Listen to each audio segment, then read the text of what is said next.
and that would be primarily what we would be looking at with kidney disease. There's a couple other things, especially if you're not metabolizing your. Hi, everybody. Welcome to the Kidney Coach YouTube channel. I'm naturopathic Dr. Fiona Chin, co-founder of the Kidney Disease Solution, and co-author, I should say, and co-founder of Kygenesis, which is our supplements that support the program. And I am joined again today by the amazing Jessianna Seville. So I'm going to hand it across to you to first. Maybe let's cover what it is, what it means, why does it happen, why does our urine get bubbly? Does it definitively mean we have kidney disease? Hey, good question. That was a common question that comes up, and it's really important to know symptoms of kidney disease because outside of labs, symptoms can be a good marker of what's working and not working. Mm-hmm. So one of the symptoms of kidney disease is bubbles in the urine or foamy urine. But, foamy urine or bubbles in the urine is a sign that you are spilling protein. But one of the main thing is usually you're spilling some sort of protein. So I always like to say you have leaky kidneys. We talk about leaky gut.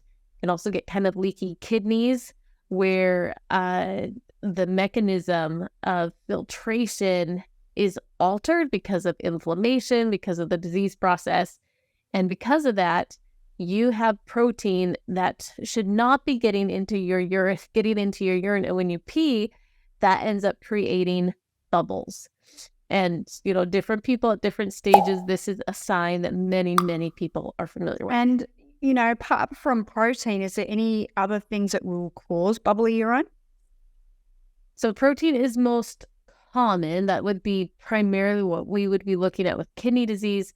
There's a couple other things that can drive it down too, and have cut some of my notes over here, but you may see foamy urine if you have a gut issue going on, especially if you're not metabolizing your fats very well, or you're having an excess of bile acids. Mm-hmm. If you have celiac disease, that also creates some foamy urine as well. So those could be a couple other driving factors as well. But I like to think, bacteria, if you think of, and you and I are just talking about this, but if you think about the foam that comes on beer, right? Mm-hmm. That's from fermentation, that's from that process. And the same thing is you can have this bacterial overgrowth in your gut that could drive some of that foamy urine.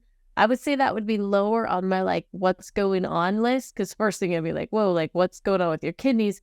But if you have pretty good kidney function and you're still seeing foamy urine, and maybe your labs aren't saying whoa, you've got a lot of protein in your urine, you might start thinking about what might be going on in your belly. Yeah, interesting. Yeah. Okay. And can bubbles indicate anything else?